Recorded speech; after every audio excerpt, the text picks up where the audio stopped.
Channel को like करें, subscribe करें। डिक्टेशन की गति रहेगी 90 शब्द प्रति मिनट। डिक्टेशन स्टार्ट होगी 5 सेकंड बाद। मोटा अनाज यानी श्री अन्न आज दुनिया की पसंद बनता जा रहा है। दूरगामी सोच का ही परिणाम है कि आज समूची दुनिया 2023 को अंतर्राष्ट्रीय मिलेट ईयर के रूप में मना रही है। मोटे अनाज के महत्व और पोषकता को देखते हुए ही इसे श्री अन्न कहकर पुकारा गया।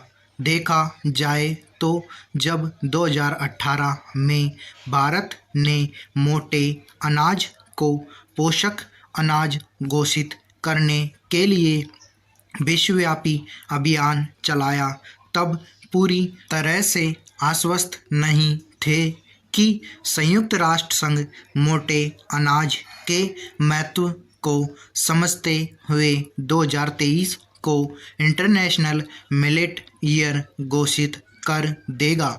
यह भी लगभग असंभव लगता था कि दुनिया के देश इतनी जल्दी मोटे अनाज के प्रति जागरूक होंगे। दरअसल हमारे खान पान के चलते लोग एक के बाद एक बीमारियों से दो चार होने लगे हैं। ऐसे में मोटा अनाज एक बेहतर विकल्प के रूप में उभरा है।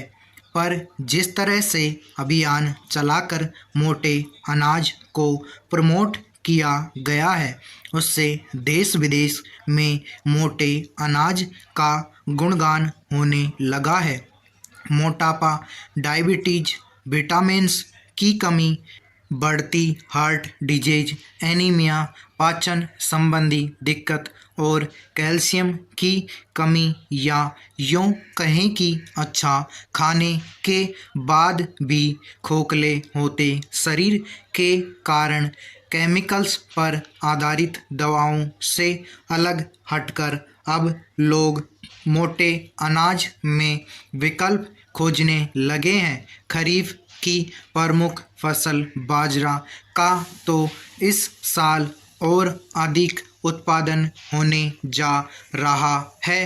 किसान इससे उत्साहित है तो स्टार्टअप्स और खाद्य प्रसंस्करण इकाइयां बेहद उत्साहित है।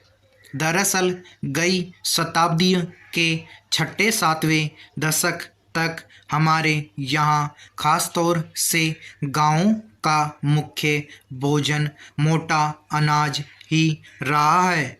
1960 के दशक में खाद्यान्न संकट के विकल्प के रूप में हरित क्रांति का दौर आरंभ हुआ और ऐसे में खाद्यान्न उत्पादन बढ़ाना पहली प्राथमिकता बनी और इसके लिए गेहूं को प्रमुख विकल्प माना गया।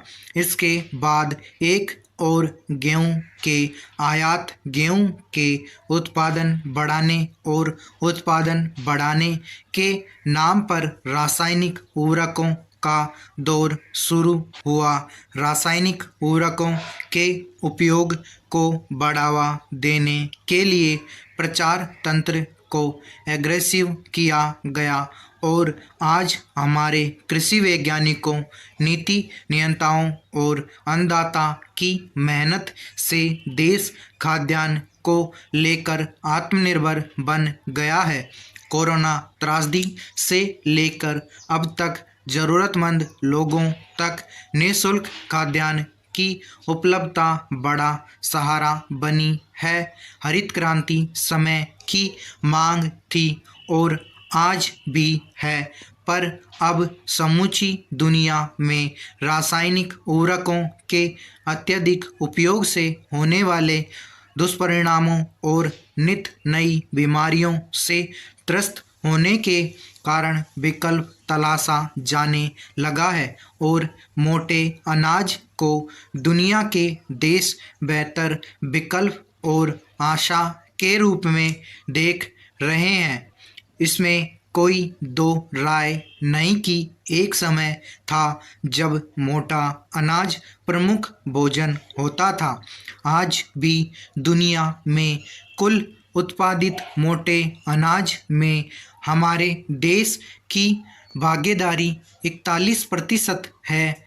राजस्थान, महाराष्ट्र, कर्नाटक, गुजरात, मध्य प्रदेश, तमिलनाडु, आंध्र प्रदेश आदि प्रमुख राज्य हैं। आज मोटे अनाज के निर्यात में भी भारत प्रमुख देश है। हमारे देश से बीते साल 2.69 करोड़ डॉलर का मोटा अनाज अमेरिका को निर्यात किया गया है। समाप्त।